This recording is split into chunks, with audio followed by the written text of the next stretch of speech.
I didn't yell. I didn't cry. I just looked at her, nodded once, and said, "All right."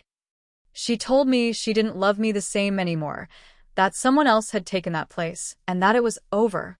And I let her go. No shouting, no chasing, just the sound of her leaving. Exactly 1 year later, on a night colder than I remembered, she came back. Tears down her face.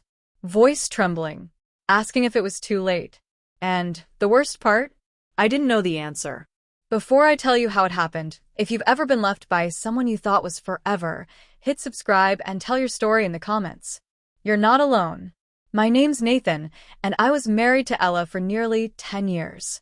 We were the couple everyone admired, the ones people pointed to and said, "That's love." Our days were stitched together with small, beautiful habits. Sunday morning coffee, midweek movie nights, long drives with no music, just conversation and quiet understanding. But slowly, something changed. The laughter faded first, then came the distance. Her eyes stopped meeting mine. Her warmth turned cold. I noticed, of course I noticed. Whenever I asked what was wrong, she'd say, "Just tired." But one night, she wasn't tired. She was finished. "I don't love you anymore," she said. "I've met someone else." It felt like drowning, like I could hear her voice through water, muffled and unreal. Still, I didn't fight. Maybe I already knew. Maybe a part of me broke long before she spoke the words. She waited for anger, tears, anything. Instead, I just said, "Okay," and walked away. Slept on the couch that night. By morning, she was packing her bags. I stood on the porch as she drove off without looking back once. The weeks that followed were hollow. No sleep, no appetite, just the weight of her absence pressing into every room. I worked nonstop, ran until my body hurt, tried therapy, journaling, even dating. But nothing reached me. Nothing felt real. Everyone said I was handling it so well. "You're calm. You're strong." They didn't see the nights I whispered her name into the dark at 3 a.m. You don't stop loving someone because they stopped loving you.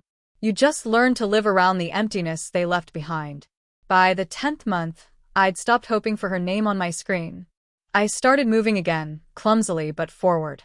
I even wrote in my journal 1 year. I survived. It was October 9th. The sun had already dipped below the trees. I was home, cooking dinner in sweats, soft music playing, when I heard the knock. Gentle, uncertain. I opened the door, and there she was. Ella. Her hair longer, messy, eyes red and tired. She was shivering. "I didn't know where else to go," she said. My breath caught. For a second, it was like every memory I'd buried clawed its way back. Our wedding day. Her laugh. The sound of her leaving. "Can I come in?" she asked. I hesitated, then stepped aside. She sat at the same kitchen table where we once planned our future. I poured her tea. She didn't touch it. "I made a mistake," she whispered. "The biggest one in my life." I stayed silent. I thought I wanted something new. I thought I'd outgrown us. But he wasn't you. Her hands trembled as she pulled out a folded paper, creased, worn, like it had been carried everywhere. "I wrote this 6 months ago," she said softly. "I just couldn't send it. It was a letter, handwritten, messy, raw. Every word dripped regret. She wrote about sleepless nights, about how she still wore my old hoodie, about hearing my voice in every quiet room. When I looked up, her face was wet with tears. "I know I don't deserve another chance," she said. "I just needed you to know. And if there's even a small chance." She didn't finish. She didn't have to. My heart pounded. A year ago, this was everything I prayed for. But now, I wasn't the same. Somehow, I had built a life again. Not perfect, not painless, but mine. I looked at her, the woman I once called my whole world, and the one who broke it apart. "I don't hate you," I said quietly. She nodded. "I forgave you a long time ago," I added. Her eyes closed as another tear slid down. "But I'm not that man anymore," I said. "And you're not the woman I knew. We're strangers now." She let out a shaky breath. "I'm sorry," she whispered. I placed the letter gently on the table. So am I. She stood, walking toward the door like her heart weighed her down. Before leaving, she turned back. I'll always love you, she said. I smiled, faintly. And I'll always remember you. Then she was gone. No promises. No second chances. Just quiet. The same quiet she left me with a year before. Not every love story ends in hate. Sometimes they end in peace, in healing, in choosing yourself. I didn't take her back.